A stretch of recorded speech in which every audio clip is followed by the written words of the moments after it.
comenzar la década de los 30, la monarquía había agotado sus recursos políticos para enfrentar los crecientes y profundos problemas que aquejaban a España.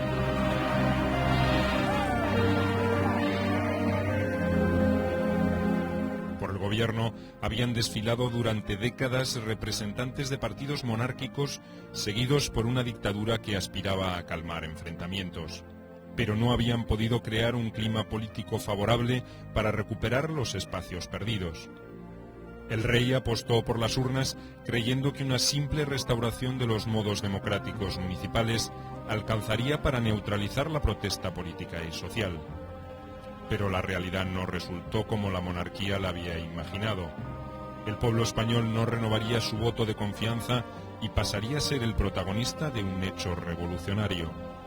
La Segunda República iba a avanzar a partir de entonces entre agudos ciclos de euforia y decepción, con intentos de cambios profundos y retrocesos pronunciados. Abriría las puertas a violentos antagonismos y a la peor de las catástrofes de la España contemporánea.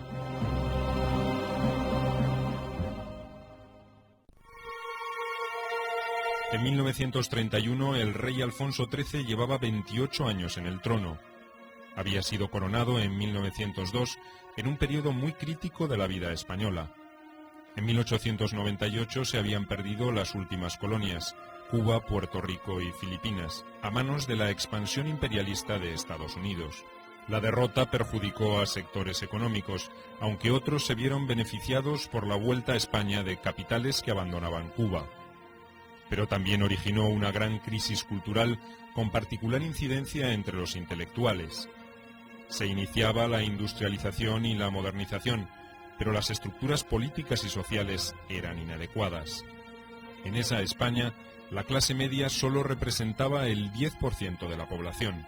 El índice de desocupación era muy alto y más de la tercera parte de la ciudadanía era analfabeta. La mitad de la población económicamente activa se ocupaba de tareas agrícolas. El poder político y el económico estaban en manos de una cerrada oligarquía propietaria de los latifundios agrarios, de los bancos y de las pocas grandes industrias. Dos instituciones tradicionales compartían en parte esos privilegios, la Iglesia y el Ejército. El problema de España era esencialmente el de su estructura agraria.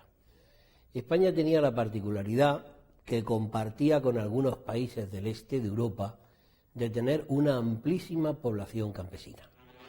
Es decir, en el campo aquí no había habido un proceso de industrialización rápido que hubiera vaciado el campo de campesinados sin tierras, sino que uno de los grandes problemas de España era que el campesinado sin tierras permaneció en el campo.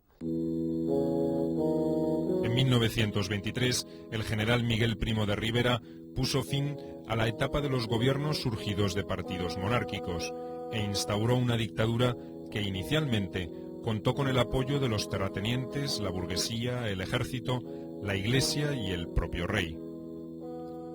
En 1930 el proceso dictatorial estaba agotado y el 29 de enero Primo de Rivera tuvo que renunciar. El general Dámaso Berenguer, su sucesor, creyó posible retrotraer la situación a los momentos previos al régimen que se derrumbaba, pero ya no era factible. Primo de Rivera le había hecho un daño irreparable al rey Alfonso XIII. Los sectores más activos de la política española consideraban a la monarquía como un sinónimo de intolerancia y opresión. Para descomprimir el clima político y recuperar la iniciativa, el gobierno convocó elecciones municipales que la oposición antimonárquica planteó como un plebiscito entre república y monarquía. El 12 de abril de 1931, los partidos republicanos y socialistas se llevaron el triunfo en 41 de las 50 capitales de provincia.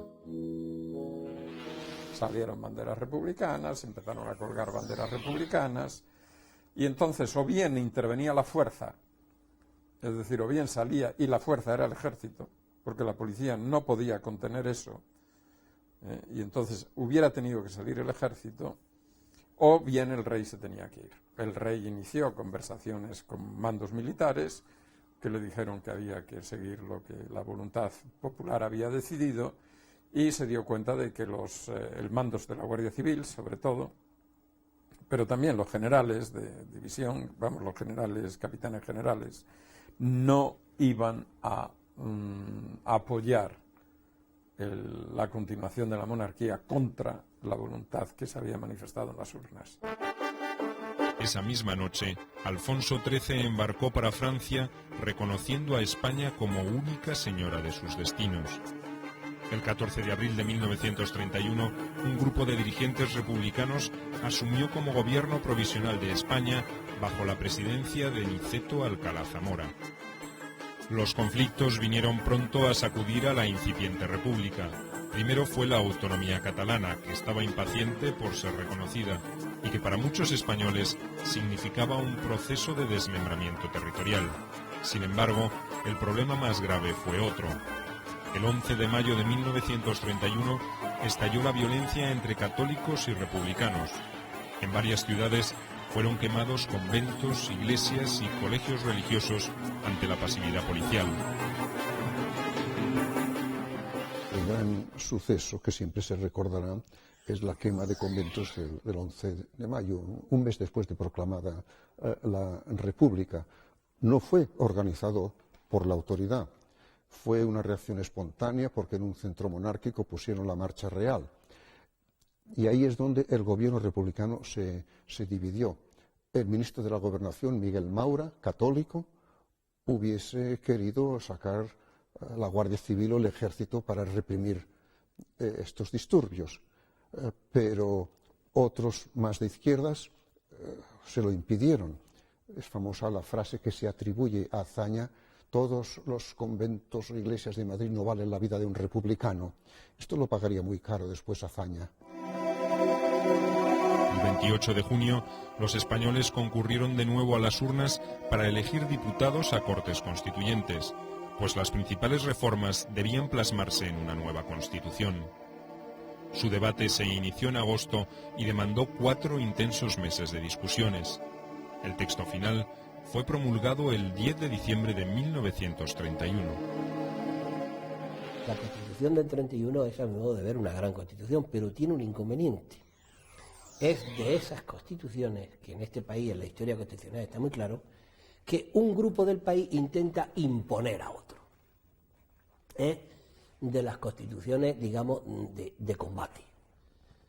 Los constitucionalistas españoles reconocen que es una constitución de izquierdas.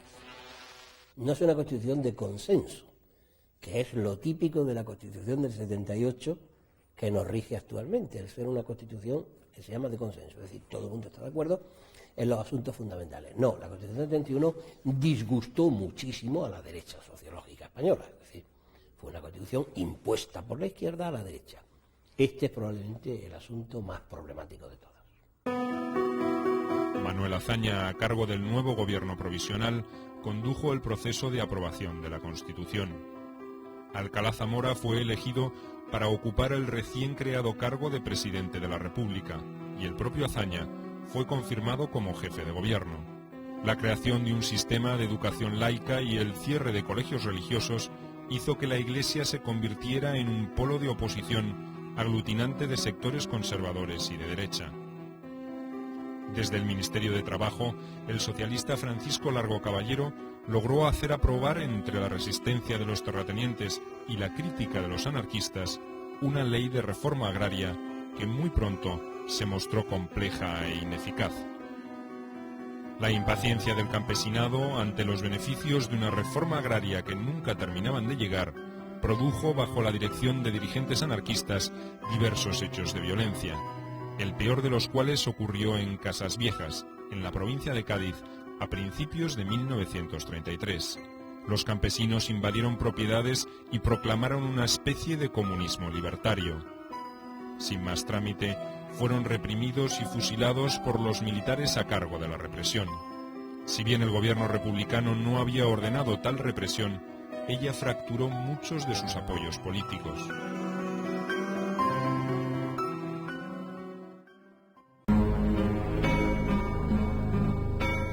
En esos años, Azaña emprendió también diversos cambios modernizadores en el ejército, pero sin lograr que se hiciera republicano.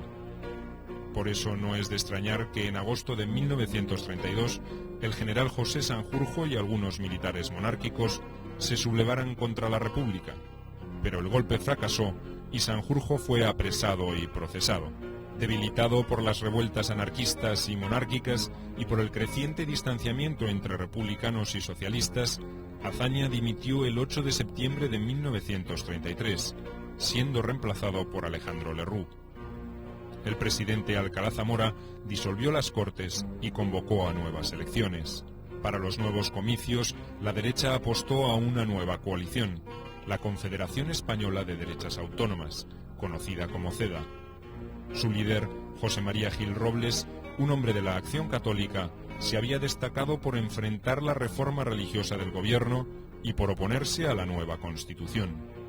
La CEDA consiguió 113 representantes en las Cortes, seguida por los 80 del centrista Partido Radical de Alejandro Lerroux, ya alejado de los republicanos. Se convirtió así en el principal partido y Gil Robles en el dirigente más importante de la España conservadora. Sin embargo, el presidente Alcalá Zamora decidió no encomendarle la constitución del nuevo gabinete y, en cambio, designó a Lerroux como jefe de gobierno. Muchas de las reformas emprendidas por el anterior gobierno fueron interrumpidas y otras eliminadas. Se volvió atrás en lo poco que había avanzado la reforma agraria. Los campesinos ya asentados fueron privados de sus tierras. Los salarios bajaron y los obreros sindicalizados fueron despedidos. Muchas escuelas fueron devueltas a la Iglesia, así como parte de los bienes que le habían sido expropiados. Los conspiradores derechistas de 1932, entre ellos el general Sanjurjo, fueron amnistiados y se les reintegró sus cargos militares. El nuevo Parlamento rechazó el Estatuto de Autonomía del País Vasco y crecieron los enfrentamientos con la Generalitat de Cataluña. Lerroux terminó por incluir en el gabinete a 3 ministros de la CEDA. Largo Caballero, al frente del Partido Socialista y de la UGT, consideró que el fascismo pronto tomaría el poder en Madrid. Solo cabía, según él, preparar una insurrección general revolucionaria para evitar una dictadura de extrema derecha.